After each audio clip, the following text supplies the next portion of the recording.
നമ്മൾ ഞാനാര് എന്ന് പറയുന്ന ഒരു ഭാഗം പഠിച്ചിട്ടുണ്ടായിരുന്നു അല്ലേ? അവരുടെ കൂടിന്റെ പ്രത്യേകതകളും പറഞ്ഞിട്ട്. ഇനി രണ്ടു പേരെയും കൂടെ ടീച്ചർ പരിചയപ്പെടുത്തട്ടെ. നോക്കൂ, എലിയാണ് അല്ലേ? അയ്യോ, ഇതിന്റെ വാല് മുറിഞ്ഞു പോയതാണേ. അപ്പൊ എലി പറയാണ്, ഞാൻ എലി. മണ്ണ് തുരന്ന് മാളമുണ്ടാക്കി അതിലാണ് ഞാൻ താമസം.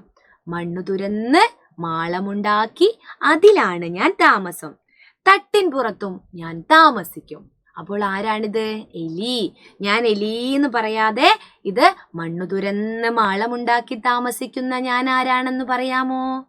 തട്ടിൻ പുറത്ത് കാണുന്ന ഞാൻ ആരാണെന്ന് പറയാമോ? അപ്പൊ നിങ്ങൾ എഴുതണം, എലി. ഒന്നും വേണ്ട, ലാ എഴുതി ഈ ചിഹ്നം, എലി. ഇതാണ് മക്കൾ എഴുതേണ്ടത് കേട്ടോ. അതുപോലെ തേനീച്ചക്കൂട് കണ്ടിട്ടില്ലേ?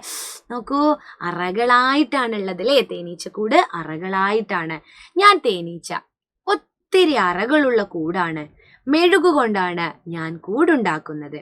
മരക്കൊമ്പുകളിലും പൊത്തുകളിലും ഞാൻ കൂട് വയ്ക്കും. അപ്പൊ മെഴുകുകൊണ്ടാണ് ഞാൻ കൂടുണ്ടാക്കുന്നത്. ഇതിങ്ങനെ അറകളായിട്ട് നിൽക്കുന്ന കാരണം മെഴുകുകൊണ്ട് കൂടുണ്ടാക്കുന്നത് കൊണ്ടാണ് അല്ലേ? ആരാണ് ഇങ്ങനെ കൂടുണ്ടാക്കുന്നത്? തേനീച്ച. തേനീച്ച എന്ന് എഴുതാൻ തായുടെ മുന്നിൽ ചിഹ്നം,